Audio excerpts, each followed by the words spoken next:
Oke, saya lanjutkan lagi mengenai properti. Sebetulnya yang nyerempet-nyerempet lah properti lah. Pertama kemarin ada sertifikat, pengurusan sertifikat hilang, terus developer, kontraktor dan lain sebagainya. Tetap kita di channel Pojok Hukum. Sekarang pembahasan mengenai rumah juga. Ini kebetulan gini, ada kasus, kita bahas ya. Ada kasus seorang ibu ini beli rumah ya, beli rumah melalui lelang. Dia tahu ada iklan surat kabar ya, ada iklan surat kabar, terus ada ada pengumuman lelang rumah di jalan ini. Terus akhirnya dia tertarik, terus akhirnya dia mendaftar ikut lelang, dan diumumkan dia menang. Akhirnya singkat cerita dia memenuhi persyaratan dari sebelumnya sudah ada persyaratan lelang ya, sudah dipenuhi semua, proses-prosesnya sudah, dan yang jelas dia sudah memiliki hak bahwa rumah beserta tanah beserta bangunan yang di atasnya itu milik daripada ini pemenang lelang lah, seperti itu. Dia nggak tahu itu lelangnya, yang jelas resmi. Cuman begini dulu, yang saya ketahui ya, yang namanya lelang ini ada beberapa, nanti kita bahas lagi ya, sekaligus saya akan memberikan informasi. Nanti saya akan membuka file saya mengenai lelang. Lelang ini ada yang namanya lelang keuangan negara. Nah, bingung kadang dulur dengar ya, baru dengar atau apa, atau mungkin tahu ya, lelang keuangan negara. Tes ya, lelang keuangan negara. Apa itu lelang keuangan negara? Bagaimanapun juga yang namanya keuangan negara otomatis aset daripada negara, baik itu pemerintahan maupun negara. Jadi biasanya kasus-kasus aset lelang negara dikembalikan kepada negara itu biasanya kebanyakan kasus-kasus korupsi. Nah, ada lembaga korupsi anti ras itu yang namanya Komisi Pemberantasan Korupsi, itu bisa jadi seperti itu. Jadi suatu seseorang terus karena kesandung kasus, akhirnya semuanya harta kekayaan yang dimilikinya melalui proses peradilan terus dilelang keuangannya untuk negara. Dilelang, hasil lelangnya itu untuk negara. Nah, jadi barang sitaan tadi atau barang lelang tadi itu dibeli oleh ibu ini. Ibu tidak tahu itu lelang apa, tapi dia akhirnya beli. Suatu ketika si A tadi, si ibu tadi, si B tadi itu menempati rumah tersebut. Tapi ada orang-orang yang mengaku bahwa dia pemiliknya. Bahkan dia mengusir daripada si ibu tadi. Memang untuk surat-surat masih proses pengurusan ya. Waktu itu dia belinya di Komisi Pemberantasan Korupsi, di lembaga itu. Jadi yang sebagai lembaga yang mengurusi tentang aset-aset, terus akhirnya dia menempati gitu aja, menempati rumah itu, tapi diusir diusir, bahkan diajukan namanya gugatan perbuatan melawan hukum di pengadilan setempat, pengadilan negeri setempat. Dia sempat berpikir dan juga sempat bingungan, waduh, ini kok ada orang yang mengaku-ngaku pemiliknya dan juga menggugat saya di pengadilan. Ini otomatis secara tidak langsung saya harus menghadapi gitu loh. Saya harus menghadapi dan saya juga harus melawan gitu. Nah, jangan-jangan nanti di pengadilan saya kalah. Dan juga di pengadilan biasanya kalau urusan-urusan pengadilan itu biasanya berpikir bahwa yang di pengadilan biasanya kalau seandainya ada yang kalah pasti ada yang menang, seperti itu. Dikhawatirkan dia mengalami kekalahan. Maaf dulur, ini ada suara-suara, bunyi-bunyi suara-suara orang jualan di jalan sebelah sana, tapi kerasnya sampai segini. Mungkin angin ya dulur ya, jadi kesini sampai. Nah, agak intermezzo ya, agak entertain lah, iklan endorse lewat. Jadi saya ulangi lagi, saya kembali lagi. Jadi intinya dia menceritakan bahwa dia mengalami suatu permasalahan setelah dia membeli sebuah rumah tersebut, aset tersebut dari hasil lelangan. Pertanyaannya dulu, yang pertama, pertanyaan pertama, kekuatan hukum pembelian suatu barang lelang itu bagaimana? Nah, itu pertanyaan pertama bagi dia. Kekuatan hukum pembelian barang lelang. Ya, kekuatan hukum pembelian barang lelang itu bagaimana? Terus pertanyaan kedua, apakah saya nanti bisa disalahkan atau dikalahkan di proses pengadilan, atau saya bisa jadi berurusan dengan hukum? Itu yang kedua. Yang ketiga, apakah hal tersebut harus saya hadapi sendiri atau memakai jasa orang lain, atau mungkin seorang lawyer atau pengacara, atau bagaimana? Nah, seperti itu ya. Jadi kurang lebihnya seperti itu. Terus yang keempat, pertanyaannya, saya tidak tahu menahu mengenai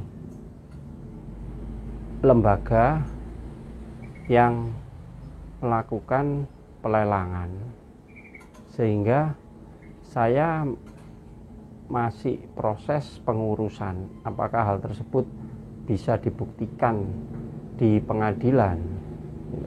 Karena setahu saya proses perdata di pengadilan yang utamanya adalah alat bukti. Seperti itu. Jadi ada 4 pertanyaan. Ini sekedar informasi saja. Mungkin ada netizen atau mungkin dulur-dulur atau masyarakat umum yang belum tahu mengenai seperti ini. Kejadian-kejadian, kasus-kasus seperti ini kan bisa menambah, gak salah kan dulu, menambah wawasan, pengetahuan, daripada membaca atau mungkin harus tanya kanan kiri. Tapi ini coba saya jawab. Jadi yang keempat saya jawab, memang proses di pengadilan, terutama proses gugatan perdata, memang yang utama adalah alat bukti surat.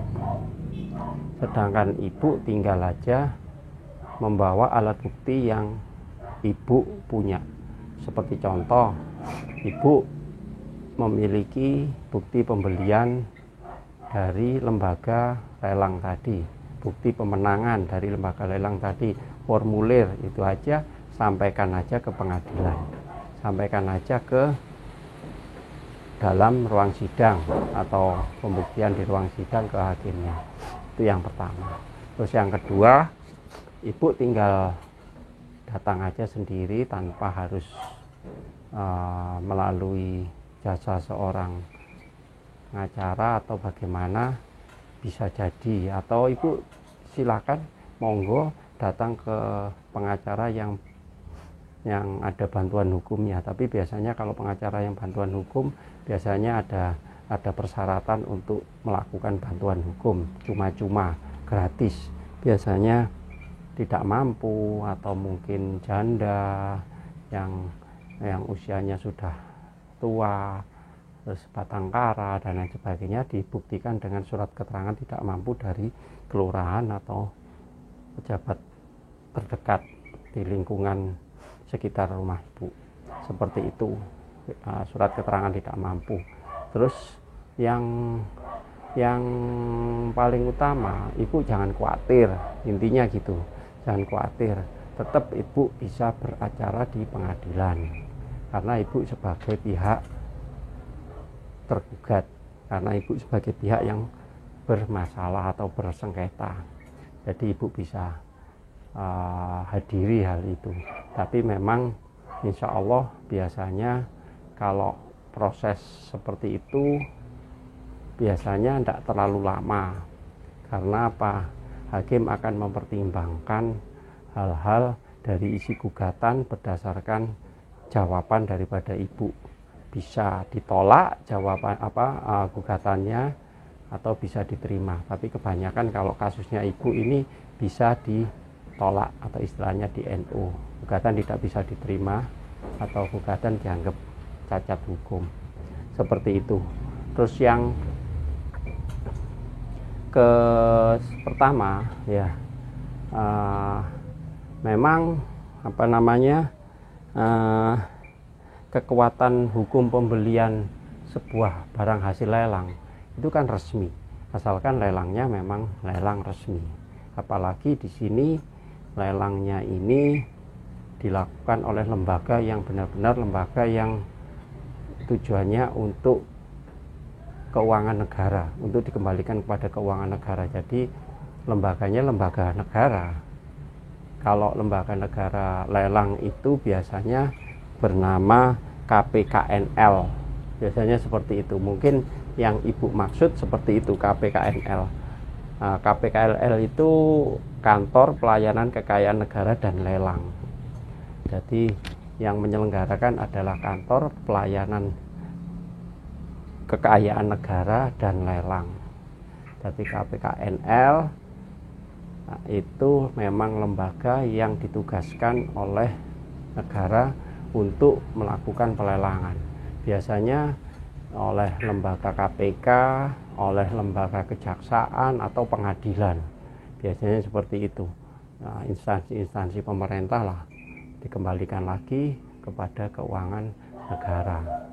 Jadi ibu jangan khawatir, dari situ nantinya kekuatan hukum yang ibu terima sebelum dilakukan proses kepada proses pengadilannya atau kepada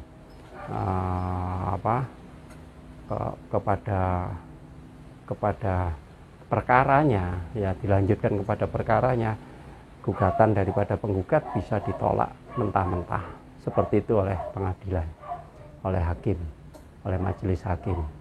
Jadi saya kira informasi itu juga lumayan dulur bisa mengetahuinya.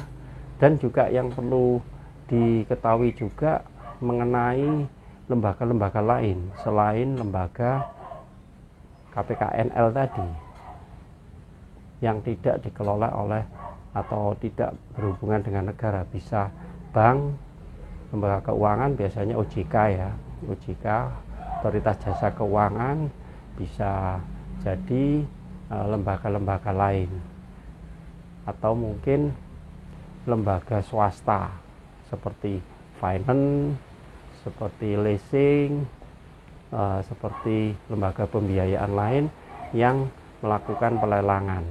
Biasanya seperti itu, pelelangan mobil, pelelangan aset properti dan lain sebagainya. Dan perbankan juga seperti itu ya. Jadi semuanya sudah melalui prosedur yang jelas. Biasanya untuk prosedur yang jelas itu memang ya semuanya sesuai dengan aturan-aturan yang berlaku ya. Kalau untuk yang KPKNL tadi, aturannya memang kepada pasal hukum acara pidana, terutama pasal 273 ayat 3. Terus juga Undang-Undang Nomor 16 Tahun 2004 tentang kejaksaan. Kalau yang melelang adalah kejaksaan.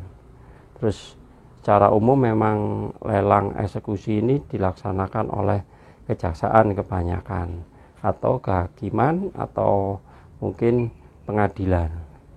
Tapi kalau mungkin KPK atau pemberantasan korupsi itu ada undang-undangnya, yaitu Undang-Undang 19 tahun 2019 tentang perubahan kedua atas Undang-Undang Nomor 30 tahun 2002 tentang KPK, korupsi, Komisi Pemberantasan Tindak Pidana Korupsi, Undang-Undang 30 tahun 2002. Jadi di sini kasus tersebut, jadi ibu tidak perlu khawatir, tidak perlu merasa was-was, bimbang dan lain sebagainya. Ya, saya kira cukup informasi yang saya sampaikan. Mungkin ada kekurangan, mohon dimaafkan. Mungkin ada kekeliruan, ya orang tidak lepas dari kekeliruan. Dan juga semua kita di sini adalah belajar dan memberikan informasi yang benar-benar akurat lah paling tidak. Karena saya juga berdasarkan literatur yang pernah saya baca dan juga pengalaman-pengalaman pribadi saya. Terima kasih. Jangan lupa tetap like, yang belum like, yang belum subscribe silakan subscribe, yang mau komen silakan komen, dan perlu untuk informasi saudaranya, tetangganya, temannya, sanak keluarganya dan lain sebagainya silakan di share. Dan untuk berlangganan di Pojok Hukum silakan pencet tombol lonceng. Wassalamualaikum warahmatullahi wabarakatuh. Salam Pojok Hukum.